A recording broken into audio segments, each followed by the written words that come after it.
and since the First World War.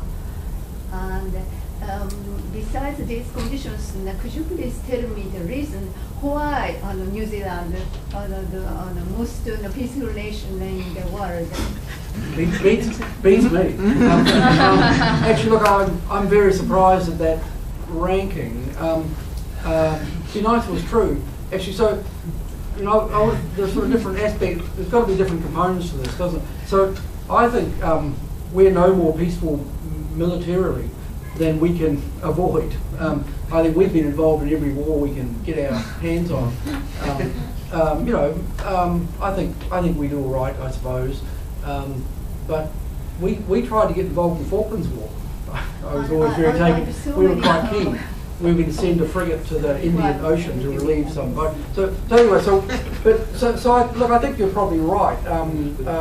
It will be contingent, geopolitical factors where we are. It's quite a long way to be unpeaceful with anyone. We can't invade anyone.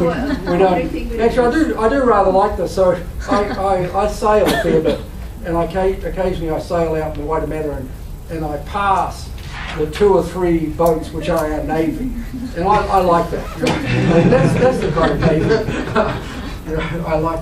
But actually, more seriously, I'd be a bit surprised about this if you stop thinking about the military.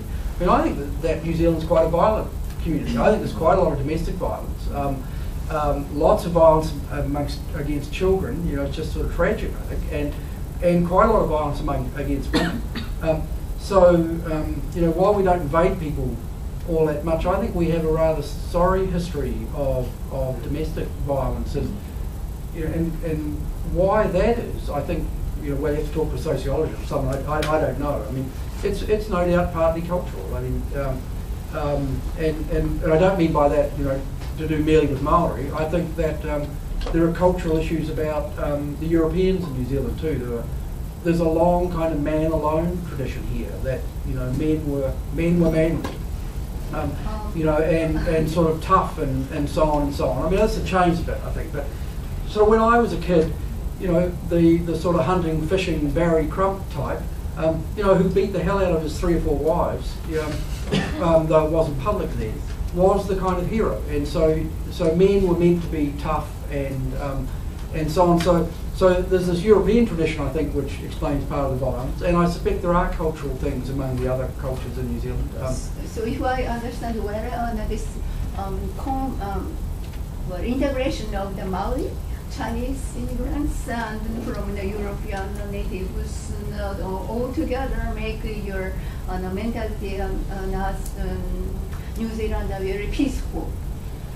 Well, look, that's not my impression actually. So I've lived in Canada quite a bit. I don't find New Zealand any more peaceful than Canada. It's not that I think New Zealand's worse particularly, but I think the communities are very, very comparable.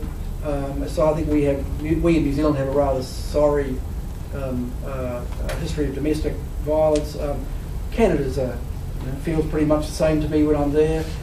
The US always feels rather more violent to me, but that's I think because there are so many firearms around the place.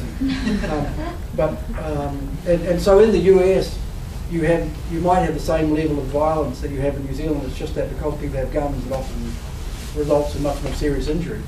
Whereas here, you lose your rag, you just beat your kids up or beat your wife up. Whereas in the US, the chances are someone's going to shoot someone.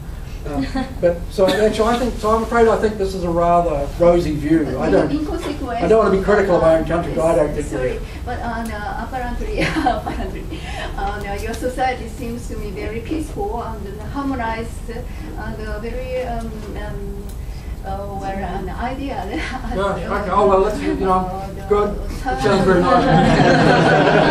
Pretty Margaret Mutu was here. She would give you a different story, I think. I think, yeah. We might just stop there. Thanks for coming along. Thank you.